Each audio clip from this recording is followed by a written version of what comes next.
Well, hello, and I'm wondering what this is. Don't know what that was on screen. Let me make sure that I am actually on screen. And hold on one second. Let's see. Am I on camera? Yes, I am on camera. I'm not sure what that overlay was. I didn't actually mean to have that be on the screen there. So I'll have to figure out, like, what was that? It must be something that I had been working on and now I can't remember that I was working on it. In any event, hello and welcome to this week's broadcast. I want to say hello to everyone and use my cute little emoji to get us started. It's lovely to see you, and I'm going to jump right in. Now, if you're watching me live or you're watching the replay, what I wanted to talk about today was the fact that I had to completely reinvent myself in my late 50s. And if you read my blog, which I sent out to you, if you're on my email list yesterday, I talked about the fact that I had this great corporate job. I'd been in corporate for over 30 years. In fact, the company I was working at that point in time, I'd been at for over 15. And all of a sudden, my boss called me into his office and told me he'd eliminated my job. And as I said in the blog, it just was terrifying. I had always been used to getting up in the morning and getting dressed and putting on my heels and having my, whatever corporate clothes and driving into the office and working all day long and then coming home at night and starting all over the next day. And I had a VP level job, so it was very intense. And of course, I was very dedicated and I was working for someone else's agenda. But here's the thing. This is not that unusual anymore. Many, many people actually get laid off. And actually, at the moment, lots of people are getting laid off. So I want to talk a little bit about the mindset of resilience and understanding kind of what are some of the options that you can pursue and what option did I pursue. And I want to share this framework that I came up with that helped me completely reinvent myself from being a corporate employee to running my own business. And I have to say, having your own business is a lot of work. Can help you shortcut the process of creating it by teaching you my 6-part framework. But it's incredibly rewarding. It's worth all of the hard work. And it's worth the discovery process of figuring out why you actually want to create a business in the first place and be an entrepreneur. But the level of control that you have and the ability to be following your North Star, not doing work for somebody else, is the most rewarding feeling in the world. So I wanted to quickly pop over to my website, AnneLaFolletteArt.com. And Pauline will put it in the chat for you guys. And all you need to do when you get to the blog is click the big red button in the upper right hand corner that says blog, and that'll take you to the blog, which I write every week. And so I wrote yesterday about the Creative Business Blueprint, which is this blueprint that I developed that really allowed me to create a very I wouldn't say it's easy, but it's a formula that you can follow. It's a framework. It's a method that you can follow if you want to create an online business, a creative business. If you have a business already, that's great. You can continue to grow it using this methodology. And so I want to make sure you know where to go find it so that you can read all of the details. And I'm going to go over them kind of briefly today. And one of the great things is no matter kind of where you are in your journey, maybe you are still working, but you're getting a little nervous about, well, what are you going to do when you're ready to retire? And you're still going to want to do something really interesting because we all are going to have lots of longevity. And so you're not just going to be twiddling your thumbs when you go into your retirement. Maybe you have already retired and you're realizing that you have a lot of time in your hands and you'd love to actually build something of your own. Wouldn't that be fun?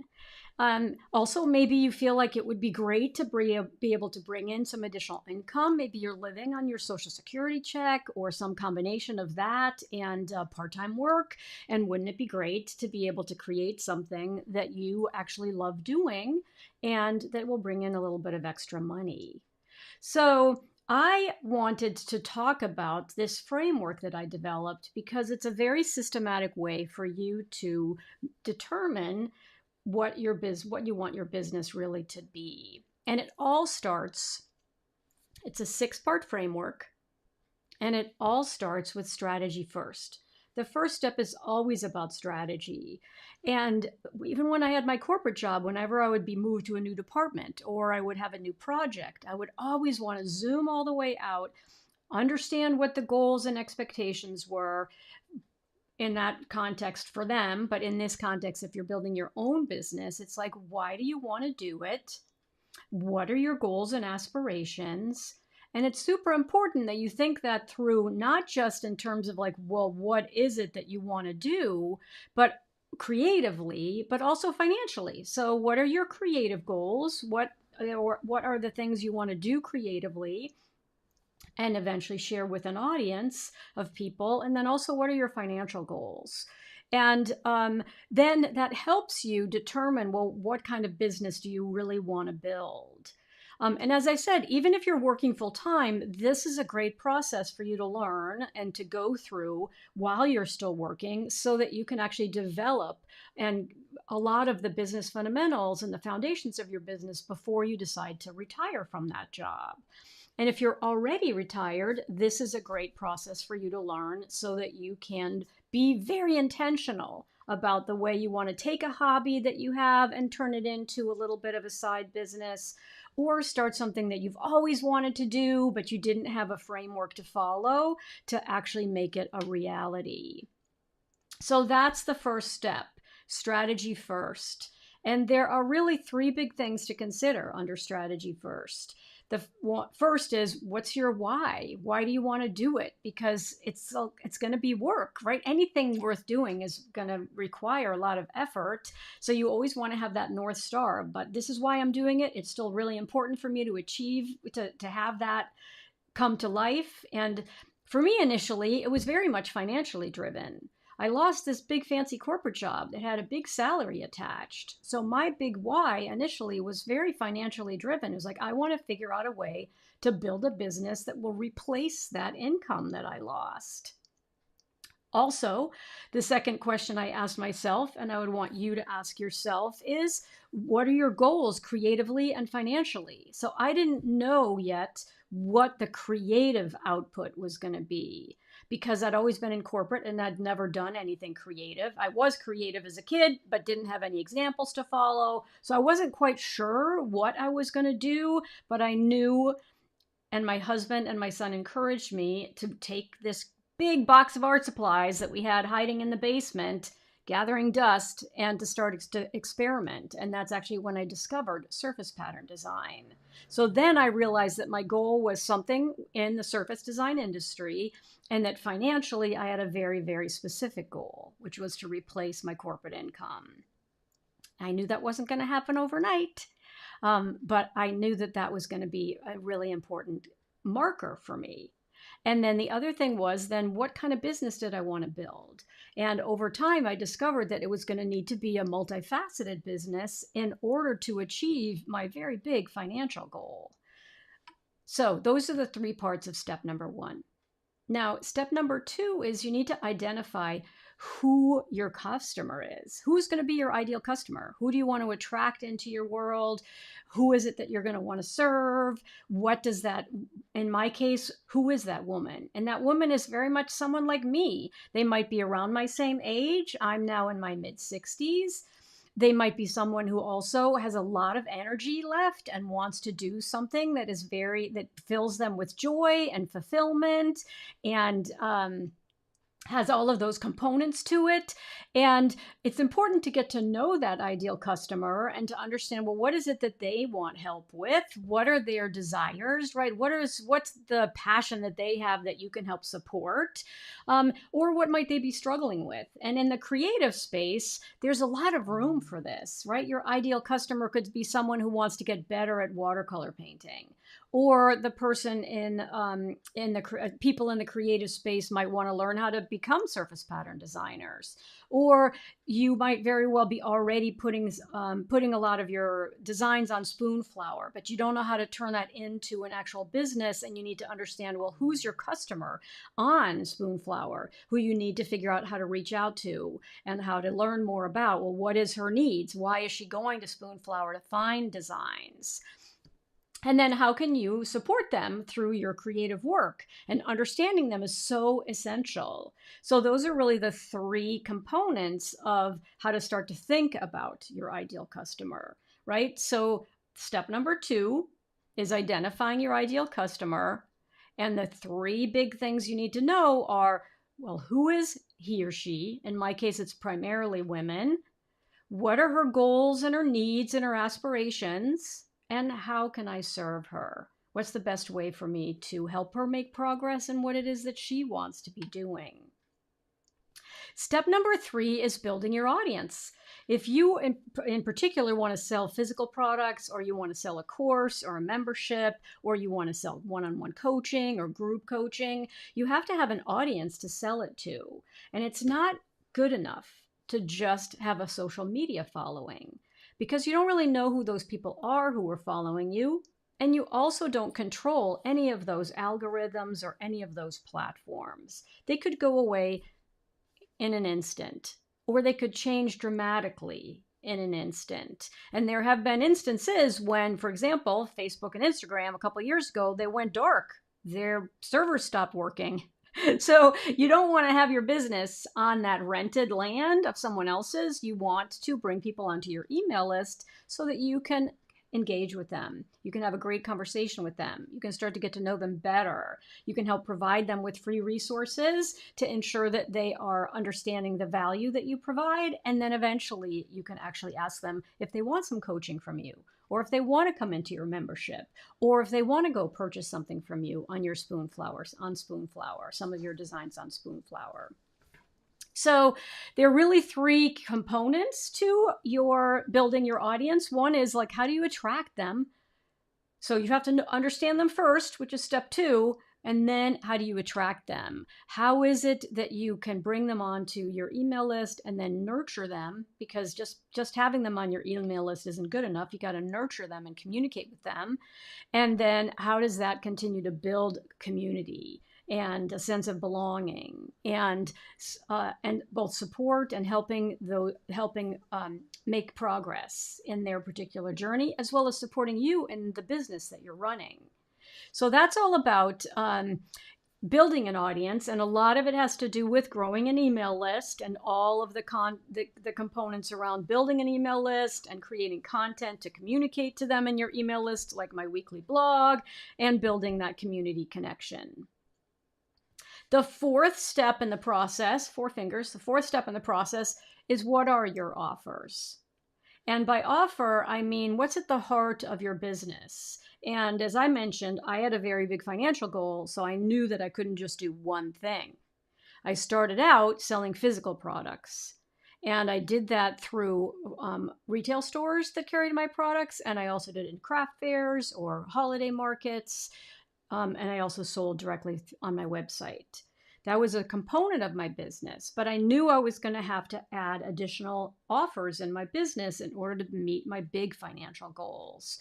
And so I've done some coaching. I've also done I have a membership program. I have some online courses.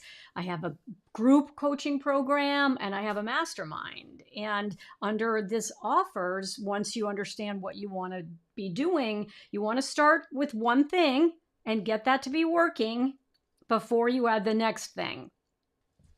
And you have to make sure that you design them in such a way that they're very, very appealing, that they're going to actually deliver a really great result for whoever's purchasing them, and that you want to make sure that you have both priced your products in a way that's going to be profitable for you, and that it's also a sustainable business over time, so that it isn't something that's going to burn you out.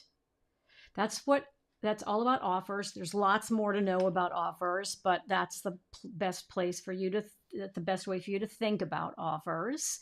And again, it's always good to start with one thing first, make sure that that's up and running and working really well before you move on to the next thing that you want to add to your overall sort of suite of offers. Then launching. So launching is once you have something, you need to tell people about it, right? You need to know how to get them excited about it. You need to build anticipation. You need to maybe think a little bit about how your products and services. I like to use this example, which I'm pretty sure came from my mentor, Jeff Walker, who wrote this incredible book called Launch. And it's just how to launch anything online. Any physical product, any online course, membership, anything. He's the guru. He's been doing this for over 25 years, and everyone's learned from him. And it's a method for launching that takes after how movies are launched. So if you think about how movies are launched, movies have a trailer. They usually have a whole bunch of interviews with the stars that are, that talk online, and they publish a lot of content around the stars talking about why they are in the movie and what they love about the movie. Then many movies are actually released first in a film festival environment. So it's kind of a very curated group of people who get to see it first, right? And then eventually it's offered to the general public. And movies, similar to the way in which I launched my products, and I learned all this from Jeff, was movies go away at some point in the theater. So if you want to go see them in the theater, there's only a limited amount of time that you can do that, because they're not going to be in that theater forever. Maybe it's 2 weeks, maybe it's a month. Always, it depends. In the world today, of course, you can find the movie probably online somewhere, but you might not be able to watch it for free on one of the things that you have, one of the apps or channels that you subscribe to. You might have to either purchase it or rent it. Long story long. Launching is actually a process. It is a marketing promotional event. And you need to think about it as a marketing promotional event that has very specific milestones in it to create anticipation and urgency, and also to ensure people have a reason to make a decision, because otherwise they're just going to wait. So that's what launching is all about, right? What's the best way to launch? There are tons of different techniques. How do you create that excitement and anticipation? And then also, how do you manage a launch without personally getting super, super overwhelmed? So then that was step number 5, launching. And the last step is delivery. How are you delivering the products and services that you have created? And there are lots of different ways to deliver your products and services. Things can get shipped out to your customers, and you can really curate that unboxing process by ensuring that you have a variety of very special items as part of your packaging, whether that's your own tissue paper, whether that's a beautiful note that you include, whether it's a sticker with your logo on it. There's lots of ways to deliver products, physical products, whether it's at a craft fair with a special bag, or whether it's online where you're able to put it all together and ship it out to them. But also the delivery of your mentorship program. How often are you meeting? Are there in-person sessions? Is your group coaching happening in person, or is it online? Is your course a pre-recorded course that they can watch whenever they want, so it's available all the time? Or do you have a cohort, meaning you have a group of students who go through it together over a certain period of weeks and then it's over?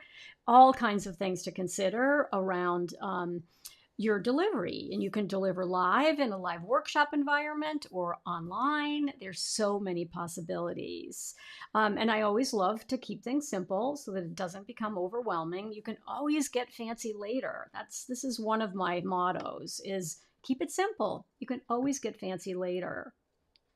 And then the other thing to consider under delivery is, well, what is the best way to structure the delivery so that, again, it's sustainable for you? So those again are the 6 steps, and it's super important. The reason this is important and the reason that it matters is because if you have a framework to follow and these are the core foundational steps, then you can rinse and repeat it, and you also know that you are on the right track and you know exactly what the next step is in the process. And so you no longer have this where do I start conundrum. So I wanted to cover that with you today. You can read more about it by going to the blog, and Pauline put it into the chat, and it's annelafollettart.com/blog, and then you'll see it. And this framework, I've given it a name. So I always give my programs a name. But the framework is essentially, how did I go from being laid off in my late 50s to creating this incredible online business? And it's the 6-part framework that it took me 6 or 7 years to sort of, with trial and error, to figure out. But now it's a method. It's a proven method that I teach my students. And I would love if you're interested in it. It's an application only. There's an application on my website. Go to annelafollettart.com/blog and read the blog post about the Creative Business Blueprint, which is what I'm calling this 6-part framework. And there's an application process if you would like to learn more about what's involved and give me a little bit of information about you so that I know if you have a full-time job and so you're trying to figure this out before you retire, which is great because it's always great to be, making money while you're building your next way to make money. Or you're already retired and you're excited about starting something new and you're willing to invest in your education because it's not a free program. And you can tell me what your initial thoughts are and what some of your goals are. The application process is really simple. I think there are only 6 questions. But once you fill that out, then we'll get on a Zoom call together because this is a group coaching program and it's an investment. And I want to make sure I know everybody before they join to make sure it's the right fit. Okay, so I've been talking for almost a half an hour, and I always like to be very, very cognizant of how busy we all are. And I'm going to go visit my dad right afterwards because I go and I spend time with him every afternoon from 1 to 4, whenever pretty much every day, unless something comes up where I can't go.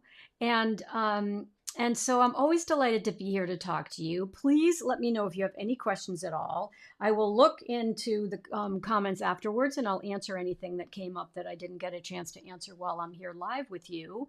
But go to annelafollettart.com/blog, read the blog about my Creative Business Blueprint. And if you're interested in learning more, you can apply. It's totally free to apply. Then just answer all those questions.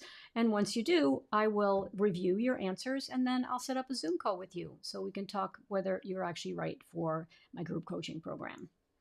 All right. So have a wonderful rest of your day. I always like to say in closing that I am Anne La Follette and it's never too late to create. Bye for now, and I'll see you next week.